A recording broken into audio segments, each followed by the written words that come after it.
Hi అండి, welcome back to my channel.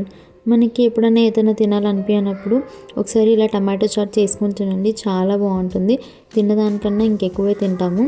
ముందుగా అయితే టమాటోస్ని ఇలా 2 ముక్కల్లాగా అన్నిటినీ కట్ చేసుకోవాలి.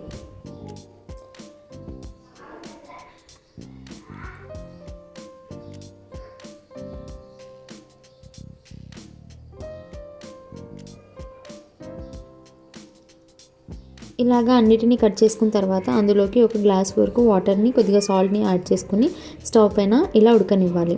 ఇలా ఉడికిపోయిన తర్వాత కంప్లీట్గా చల్లారిపోయాక దీన్ని రసాన్ని అంతా పిండేసుకోవాలి. అందులోనే ఒక పెద్ద సైజ్ అంతా చింతపండు వరకు నానబెట్టేసుకొని పక్కన పెట్టుకోవాలి. ఇప్పుడు తాలింపు ఎలా చేసుకోవాలో చూపిస్తాను. ఒక గిన్నెలో కొద్దిగా 2 పావుల వరకు ఆయిల్ వేసేసుకొని అందులో కొద్దిగా ఆవాలు, కొద్దిగా జీలకర్ర, ఒక 4 నుంచి 5 వరకు ఎండుమిర్చి రెమ్మల్ని కూడా వేసేసుకొని కొద్దిగా కరివేపాకు వేసుకోవాలి. అందులోనే కొద్దిగా పసుపు కూడా వేసేసుకొని ఒక 4 నుంచి 5-6 వరకు వెల్లుల్లిపాయలని పొట్టు తీసుకోకుండా వేసుకొని ఇలా కచ్చా పిచ్చాగా దంచేసుకోవాలి. ఇలా దంచుకొని వేసుకుంటేనే టేస్ట్ అనేది చాలా బాగుంటుందండి. ఇలా దంచేసుకోవాలి. ఇలా దంచుకున్న వాటిని మనం తాలింపులోకి అయితే వేసేసుకోవాలి. వేసుకొని ఒక 5 to 2 minutes వరకు ఇలా బాగా ఫ్రై చేసుకోవాలి.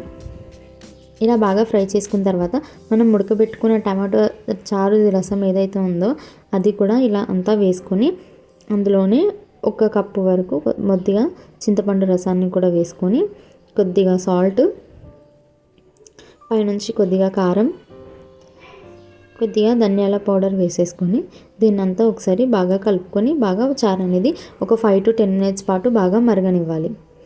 ఇలా మరిగిపోయిన తర్వాత అందులో కొద్దిగా కొత్తిమీర కాడలతో సహా వేయాలి. పులుపుని బ్యాలెన్స్ చేయడానికి కొద్దిగా బెల్లం వేసుకొని ఒక 5 నిమిషాల పాటు మరగనిస్తే అంతే. ఎంతో టేస్టీగా ఉండే టమాటా చారు అయితే రెడీ అయిపోతుంది. ట్రై చేయండి, డెఫినెట్గా మీకు నచ్చుతుంది. లైక్ చేయండి, సబ్స్క్రైబ్ చేసుకోండి.